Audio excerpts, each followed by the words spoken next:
तो चलिए शुरू करते हैं आंकड़े हमारे फैसला आपका। राफेल सिर्फ फाइटर जेट नहीं, भारत के आसमान की आयरन शील्ड है।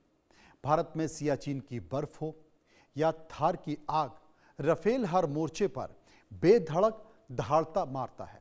यही कारण है कि भारत डील को लेकर यह अड़ा है तो फ्रांस हिचकिचा रहा है और बीच में फंस गई है वो तकनीक जिसे लेकर अब पूरी दुनिया की नजर 3,25,000 करोड़ की इस डिफेंस डील पर टिक गई है।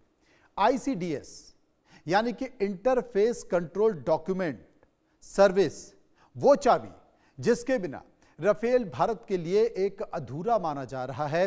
भारत इसमें पूरी आजादी चाहता है ताकि ब्रह्मोस और अस्त्र जैसी देसी मिसाइल राफेल में फिट की जा सके, लगाई जा सके। लेकिन फ्रांस को डर है कि कहीं यह राज रूस तक न पहुंच जाए और यही वजह है कि अब गूंज रहा है नो ICDS, मतलब कि नो डील। लेकिन सवाल सिर्फ तकनीक का नहीं है, सवाल उस युद्ध की तैयारी का भी है जो भविष्य में आसमान से लड़ी जाएगी। एक तरफ चीन, दूसरी तरफ पाकिस्तान, जो चीन के दम पर अपने आसमान को और खतरनाक बना रहा है। ऐसे में अगर राफेल डील टूटती है तो भारत को मुश्किल होगी। राफेल ने हर मोर्चे पर खुद को साबित किया है, इसलिए ये सिर्फ एक डील नहीं बल्कि भारत के आसमान की सुरक्षा का सबसे बड़ा इतिहास है। और इसी के इर्द गिर्द तमाम सारी चीज घूम रही है कि क्या वाकई राफेल डील टूट जाएगी, ICDS का पूरा जो खेल है वो अटक जाएगा, और आखिर सबसे बड़ी बात है कि इस एयरफोर्स की धास को अब कौन बचाएगा, कौन इसका विकल्प होगा। इस पर हम विस्तार से चर्चा करेंगे, समझने की कोशिश करेंगे, लेकिन इसकी खूबी के बारे में भी चर्चा कर लेते हैं। इस पर भी चर्चा कर लेते हैं कि आखिर क्या है राफेल डील पर संकट, क्यों है ये डील, क्यों फंस गई है। सबसे पहले बात करते हैं कि आखिर क्यों भारत फ्रांस में राफेल डील पर संकट छा गया है, इसके पीछे का कारण क्या है, आखिर ये डील क्यों फंस गई है, यह भी समझने की जरूरत है कि ये डील फंस क्यों गई है, इसके पीछे के कारण क्या है। और भारत के पास अभी 36 राफेल विमान हैं और सबसे बड़ी बात कि 114 राफेल फाइटर जेट डील पर संकट के बादल हैं तो क्यों है। 3,25,000 करोड़ के बड़ा डिफेंस का सौदा था, ये बड़ी डिफेंस डील थी जिसकी पूरी दुनिया में चर्चा हुई थी। ICDS तकनीक पर भारत फ्रांस में जो खींचतान मची हुई है, तकनीक लीक होने के डर से फ्रांस ने यह फैसला लिया है, वो हिचकिचा रहा है और भारत चाहता है कि भाई अगर हम ऑपरेशन में हैं, हम राफेल ले रहे हैं तो हमें ऑपरेशन की पूरी आजादी होनी चाहिए। बिना ICDS राफेल की ताकत सीमित होगी। राफेल में भारत ब्रह्मोस मिसाइल इंटीग्रेशन करना चाहता है और इसी पर अब सवाल खड़े हो गए हैं। हर बदलाव के लिए फ्रांस की जो मंजूरी है वो लेनी पड़ेगी, वो जरूरी होगी। इंडियन एयरफोर्स में जो लड़ाकू विमान हैं उनकी कमी हो जाएगी क्योंकि पहले से ही बहुत कमी है। अब एयरफोर्स में करीब 42 की जगह सिर्फ 29 स्क्वाड्रन बच जाएंगे। राफेल डील अगर टूटी तो बड़ी मुश्किल हो सकती है, खासकर एयरफोर्स के लिए एक चिंता का कारण होगा क्योंकि बहुत टाइम लगता है डिफेंस डील में, उसको पकने में, फिर उसके बाद आपके पास जहाज आने में, ये तमाम सारी चीज़ें होती हैं। लेकिन राफेल डील पर जो ग्रहण लगा है वो उसको भी जान लेते हैं कि आखिर उसके मुख्य कारण क्या है, उनके पीछे की स्थिति क्या है। क्योंकि जो सोर्स कोड है, सोर्स कोड की मांग है कि भारत राफेल के मुख्य इलेक्ट्रॉनिक वॉरफेयर सूट का सोर्स कोड मांग रहा है कि भाई वो बता दीजिए, ताकि देसी मिसाइल जोड़ने के लिए यानी कि ब्रह्मोस मिसाइल जोड़ने के लिए उसे फ्रांस से ना पूछना पड़े। ICDS का जो एक्सेस है वो समझौते में इंटरफेस कंट्रोल डॉक्यूमेंट शामिल हो, ये भारत की मांग है, जिसके बिना राफेल में भारत के हथियार जोड़ना असंभव हो जाएगा। भारत ने यह साफ कर दिया है कि नो ICD तो फिर no deal. Make in India deal में 114 में से 96 राफेल भारत में बनाने की तैयारी थी और भारत जब उन राफेल को बनाता तो कोई ना कोई हथियार उसमें जोड़ता। उदाहरण के तौर पर ब्रह्मोस को मान लीजिए, लेकिन ब्रह्मोस किसने बनाया है, भारत की क्या डिमांड है और फ्रांस को ये नामंजूर क्यों है। अब मैं आपको वो बताने वाला हूं कि ये भारत को क्यों नामंजूर है, क्योंकि तमाम सारी बातों के बीच भारत को फ्रांस से जो ICDS तकनीक है वो चाहिए। आईसीडीएस से राफेल में ब्रह्मोस लग सकती है। बिना आईसीडीएस सिर्फ फ्रांस के हथियार इस्तेमाल होंगे और फ्रांसीसी हथियार काफ़ी महंगे होते हैं। भारत उस महंगेपन से बचना चाहता है। भारत हर बदलाव के लिए फ्रांस पर निर्भर नहीं रहना चाहता। फ्रांस को तकनीकी लीक होने का डर है।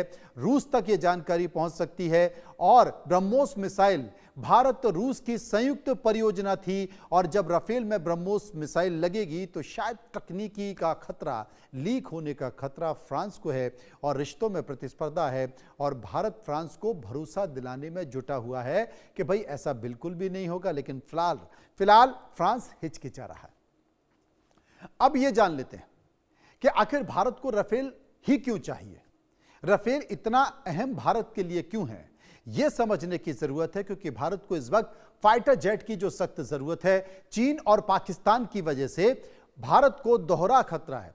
भारतीय एयरफोर्स के पास अभी जरूरत से कम जेट्स हैं। एयरफोर्स के लिए राफेल एक टेस्ट किया गया जेट है। भारत की भौगोलिक स्थिति बेहद चुनौतीपूर्ण है। हर फाइटर जेट भारतीय हालत में फिट नहीं है। सियाचिन जो दुनिया का सबसे ऊंचा युद्ध क्षेत्र है, वहां का तापमान -20 से -30 डिग्री तक होता है, सेंटीग्रेड तक होता है। दूसरी तरफ थार रेगिस्तान में 50 डिग्री सेंटीग्रेड तक गर्मी। भारत में बर्फ से रेगिस्तान तक राफेल सबसे सफल भारत के लिए फाइटर जेट, मुफीद फाइटर जेट माना जाता है। इसलिए भारत चाहता है कि राफेल हो। लेकिन क्यों खास है, अब यह समझ लेते हैं कि आखिर इतना खास राफेल क्यों है। ये पहले भी समझ रहे थे लेकिन अब फिर से समझ लेते हैं। असल में इसकी तकनीक के बारे में समझ लेते हैं। ये है क्या? Top speed. इसकी टॉप स्पीड 2222 किलोमीटर प्रति घंटे की है। कॉम्बैट रेंज लगभग 1850 है। फेरी रेंज करीब 3700 किलोमीटर है। लंबाई इसकी 15.3 मीटर है। अधिकतम ऊंचाई इसकी 5.3 फीट है और इंजन टर्बोफैन इंजन है। अधिकतम हथियार जो ले जाने की क्षमता है इसके पास वो 9.5 टन। अधिकतम टेक ऑफ वजन 14,500 किलोग्राम और 14 हाई पॉइंट्स पर हथियार लगाने की क्षमता इसके पास मौजूद है और 4.5 जनरेशन का एडवांस फाइटर जेट है। राफेल की खासियत मल्टी रोल क्षमता, हवा से हवा में, हवा से जमीन में हमला करने में सक्षम है। सुपीरियर परफॉर्मेंस, मेक 1.8 की स्पीड बेहतरीन है इसकी और इसके साथ साथ बेहतरीन मैन्यूवरेबिलिटी और हाई अल्टीट्यूड पर यह शानदार प्रदर्शन करता है। Network centric warfare, data link के जरिए रियल टाइम जानकारी साझा करता है और पूरी युद्ध प्रणाली से जुड़ने की क्षमता रखता है। Advance security system, spectra system इसमें मौजूद है। दुश्मन के रडार, मिसाइल और खतरों से पता लगाकर यह सुरक्षा देता है। इसके साथ साथ इन फ्लाइट रिफ्यूलिंग क्षमता भी इसके अंदर है, यानी कि हवाई ईंधन भरने की क्षमता से लंबी दूरी के मिशन में यह अधिक सफल ऑपरेशन संभव करता है। इसलिए यह जरूरी है। अगर यह डील रद्द होती है तो क्या होगा? राफेल डील अगर टूटी तो भारत के विकल्प सीमित हैं। विकल्प सीमित इसलिए हैं क्योंकि 4.5 जनरेशन जो जेट है उसका बड़ा संकट खड़ा हो जाएगा। F-35 और Su-57 यानी कि F-35 अमेरिका और Su-57 जो कि रूस का है, वो सीधे विकल्प तो नहीं माने जा सकते। लेकिन स्टेल्थ जेट भारी हथियार ले जाने में सीमित है। स्टेल्थ जेट का फोकस छुपकर हमला करना है। राफेल जैसे जेट एयरफोर्स के रीढ़ माने जाते हैं और दुनिया की एयरफोर्स सिर्फ स्टेल्थ जेट पर निर्भर नहीं है। F-35 और Su-57 5वीं पीढ़ी के जेट हैं। राफेल 4.5 जनरेशन का मल्टी रोल फाइटर है। राफेल को ज्यादा व्यावहारिक माना जाता है। राफेल के बाद पहला विकल्प सुखोई 30 MKI एयरफोर्स के पास करीब 250 सुखोई हैं, लेकिन F-35 और जो Su-57 हैं बहुत ज़्यादा महंगे हैं। दूसरा विकल्प तेजस मार्क 2 है जो कि प्रोग्राम है एयरफोर्स के पास। तेजस के 2 स्क्वाड्रन तेजस MK2 को राफेल के बराबर माना जा रहा है। तेजस MK2 की ट्रायल उड़ान अभी बाकी है, उसे देखना है कि आखिर वो कितना परफॉर्म करवाता है। लेकिन भारत को जो फाइटर जेट हैं वो कितने होने चाहिए और दूसरे जो दुश्मन हैं उनके पास कितने हैं, इसकी संख्या पर एक नज़र डाल लेते हैं। भारत और भारत के जो दुश्मन देश हैं समझना ज़रूरी है ताकत क्या है। दोनों के बीच स्थिति क्या है? चीन 1900 फाइटर जेट्स चीन के पास हैं। J-20, J-16, J-10C अहम जेट्स हैं।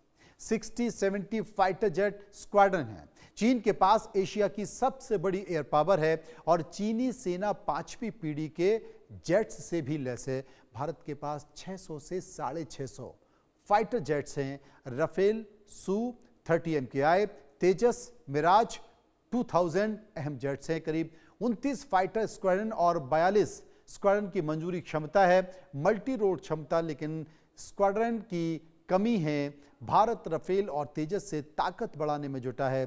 पाकिस्तान के पास करीब 450 से 450 के बीच फाइटर जेट हैं, जिनमें JF-17, F-16, J-10C अहम जेट्स हैं और 25 प्लस फाइटर स्क्वाड्रन इनके पास मौजूद हैं, जो कि चीन समर्थित हैं, अपग्रेडेड हैं, तेज हैं, आधुनिकीकरण हैं और पाकिस्तान तेजी से अब अपने बेड़े में चीनी जेट्स को भी शामिल कर रहा है। इसलिए भारत को अपनी क्षमता बनाना ज़रूरी है। अब इसी मुद्दे को लेकर हमने कुछ सवाल तैयार किए, लोगों के पास गए, उनसे पूछा। पहला सवाल जो लोगों से पूछा वो आपके सामने पहला सवाल था कि क्या राफेल डील में भारत को ICDS पर अड़ना चाहिए, जो तकनीक है उस पर अड़ना चाहिए। लोगों की जो राय निकल कर आई वो मैं आपको बता देता हूं। लोगों की राय है 27% लोगों ने कहा हाँ पूरी आज़ादी ज़रूरी है अगर हम ये ले रहे हैं तो। 22% बोले कि डील पहले से पूरी हो और सबसे बड़ी चीज़ है 50% ने कहा सुरक्षा से समझौता नहीं हो सकता। 1% इस पर कुछ भी कहना नहीं चाहते थे। सर्वे का एक और सवाल, क्या बिना ICDS के राफेल भारत के लिए अधूरा सौदा है? लोगों की राय 23% लोगों ने क्या कहा? 23% लोगों ने कहा ब्रह्मोस अगर नहीं जुड़ पाया तो यह अधूरा सौदा है। 46% ने कहा राफेल फिर भी मजबूत है। 29% ने कहा फ्रांस पर निर्भरता बढ़ेगी और 2% इस पर कुछ भी कहना नहीं चाहते थे। सर्वे का एक और सवाल जो हमने लोगों से पूछा, अगर राफेल डील रद्द होती है तो भारत के पास विकल्प कौन से होंगे? हमने नाम दिया था, विकल्प जो दिया उसमें एक अमेरिकी फाइटर जेट का विकल्प था, वो है F-35 जो कि अमेरिका का। 18% लोग सहमत थे इससे। 32% लोग थे AMCA स्वदेशी फाइटर जेट को लेकर। 45% लोग Su-57 जो कि रूस का है, Su-75 जो कि रूस का है, उसकी बात कर रहे थे। 5% इस पर कुछ भी कहना नहीं चाहते। सर्वे का एक और सवाल जो कि लोगों से हमने पूछा कि क्या फ्रांस भारत को तकनीक देने से बच रहा है? अब लोगों की राय, करीब 19% लोगों ने कहा हाँ भरोसे की कमी है, शायद इसलिए ऐसा है। 40% लोगों ने कहा सिर्फ कारोबारी दबाव है और कोई कारण नहीं है। 33% लोग कह रहे थे रूस का जो कनेक्शन है, भारत के साथ तो रूस का संबंध है, उसका डर इनको सता रहा था और 2% इस पर कुछ भी कहना नहीं चाहते। सर्वे का एक और सवाल, पांचवा और आखिरी सवाल जो हमने लोगों से पूछा कि क्या राफेल डील में देरी वायुसेना के लिए खतरा है? लोगों की राय 37% लोगों ने कहा हाँ ताकत प्रभावित होती है। 27% लोगों ने गंभीर खतरा है क्योंकि लगातार भारत के खिलाफ लोग निगाह लगाकर बैठे हुए हैं। 26% ने कहा चीन पाक को इसका फायदा हो सकता है और 10% इस पर कुछ भी कहना नहीं चाहते थे। विस्तार से चर्चा करेंगे, समझने की कोशिश करेंगे। मेजर जनरल रिटायर्ड ध्रुव कटोच साहब जो कि डिफेंस एक्सपर्ट हैं, हमारे साथ जुड़ गए हैं। राजेश भार्गव पूर्व IG BSF हैं मेरे साथ।